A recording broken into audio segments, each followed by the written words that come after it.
Najua unapoona matamko ya viongozi wa dini, especially wa taasisi kubwa kama Kanisa Katoliki, Baraza la Maaskofu, TEC, wana uchungu ya kwamba imekuwa ikimiliki biashara kadhaa ambazo wao walizoea kudekezwa nazo, hususan pale bandari. Na kama unakumbukumbu vizuri, kelele ya TEC ilianzia kwenye sakata la bandari.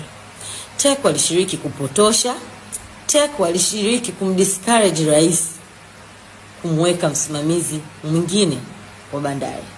Ni kwa sababu kwenye hizo biashara zao waliona DP World ni kampuni ambayo hawana mkono nayo hata kidogo. Kwa hiyo hapo ndiko ambako TEC inashindwa kuingiza mizigo yake pale bandari kama ambavyo walizoea, especially kwenye kipindi kile cha Dr. Magufuli. Iko hivi, TEC pia wanafanya extortion. Extortion TEC huwa wanaifanya. Kwanza extortion ni nini? Extortion ni ile hali ya kumtishia mtu. Kwa mfano yule dada yenu waga anafanya hivi, anaweza kupata video ya mtu, afa akamwambia mtu, "Oya, nimetumia video yako, nitumie milioni 10 nisiiposti."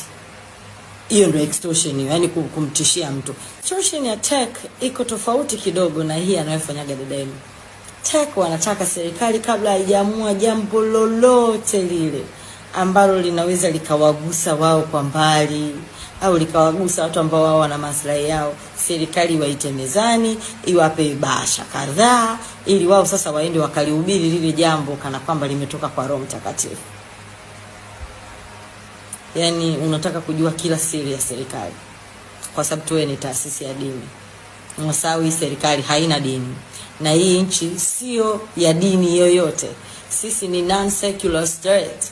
Ndio maana juzi niliwaambia, yeyote anayeona mapenzi yake kwa dini yake ni makubwa kuliko Tanzania, anaweza kaenda Maka au Vatican.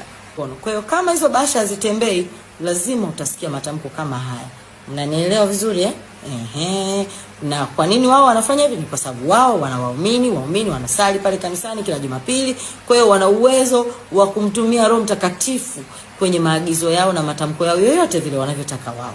Kwa sababu hawa watengeneza fitna hawa wote wataungana, wataweka tofauti zao pembeni, wataweka dini zao pembeni, wataungana dhidi yako wewe. Kwa hiyo itapigwa ngoma hiyo, utakuwa unacheza alafu mjui anayekupiga nini, kwa sababu itapigwa kulia, kushoto, mbele na nyuma.